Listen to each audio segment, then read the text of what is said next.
Is McDonald's stock a good buy during these times, and is it over or undervalued? In this stock analysis video, I'll explain all of the most important fundamental metrics and latest business results. As always set with educational purposes and is not meant to be taken as financial advice. All in all, McDonald's has a huge market share of the fast food market, as seen on the provided graph. As of the end of 2021, they had a 43.8% share, with their closest competitor being Yum Brands. Yum Brands is the owner of companies like KFC, Taco Bell, Pizza Hut, and All American Foods, and others.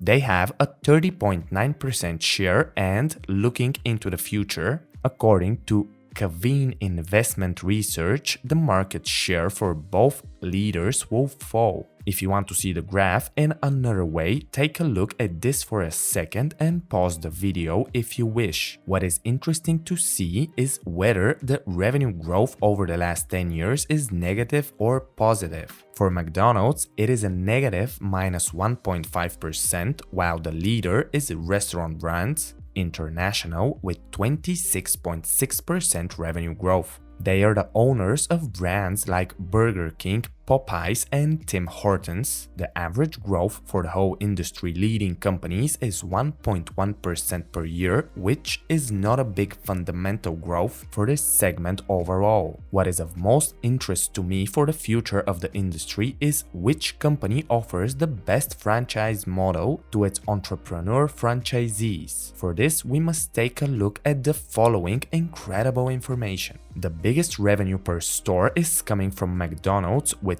2.7 million per year, but the overall cost to start a McDonald's franchise is the largest, with a $2.55 million initial investment. Both of these were 2.5 times higher than the average for the industry. The profit, on the other hand, is highest for Burger King, as the average profit per store is $180,000 per year, which is a very big return. In comparison, the total cost of the store is $1.18 million. This gives the average Burger King store a 15.15% revenue return on investment. This explains why Restaurant Brands International are seeing such revenue growth, as most people tend to open the franchise which is most profitable, while the ROE for a McDonald's franchise is only 5.88%. You can pause and look at the graph in more depth if you wish. All in all, I do not think McDonald's will be replaced anytime soon. I think the company has a very ingrained cultural moat which will be here to stay in the upcoming decades. Not to mention that McDonald's is the most recognized restaurant brand not only in the US but also in the rest of the world, with most other brands not having even a close brand recognition level as McDonald's. Now that we know the industry positioning of the stock, let's discuss the most important fundamental metrics of McDonald's. The price to earnings ratio for McDonald's is the whopping 29. This is just too high. In early 2010-2011, the company was trading at a PE of about 10. This means that the business returns of McDonald's are 3 times lower. A PE of 10 gives us as business owners a 10% return, while a PE of 30 gives us a 3.3% return. As you can see on the chart, over the past 13 years, the earnings multiple is slowly increasing, and this was all due to the very loose monetary system, which had very low interest rates, historically low to be precise. This drives all stock valuations to insane levels, as capital was really cheap over the last decade. But now, with the increase of the main interest rate, times are changing, the speculators are exiting the market, valuations will come down, and the euphoria will vanish. This opens up a very big risk possibility for us in the coming years to see a retracement to the 2010-2011 valuations of McDonald's, which will mean a potential drop of 60%. For a stock like McDonald's, which lacks above average growth potential, I would not pay more than a 15 PE.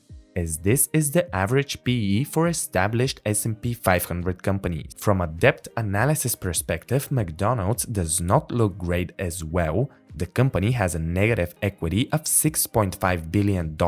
This means their assets are lower than their liabilities, which is unacceptable to me as an investor. This means that in the coming years, McDonald's debt repayments will become substantially bigger, which will eat out more and more of their profits, making the business less and less efficient. This is another catalyst for a lowering of the earnings multiple investors are currently willing to pay. As the company has a negative equity, the return on equity is also non-existent, while the ROIC, or return on invested capital, is 19%, which is a good level, but still it does not show the proper efficiency levels. According to the biggest investors in the world and their profits, only 3 out of 80 of the top investors own McDonald's in their portfolio, and the top allocation holding is only a 0.58% portfolio share. So the greatest investors in the world share the same opinion as me that the company McDonald's is not the greatest investment one could make currently. As a general conclusion, the company is way overvalued in relation to its history, while the most important risk factor, the debt levels, are enormously high. Yes, the company has a very big mouth, but its efficiency is not good enough as well.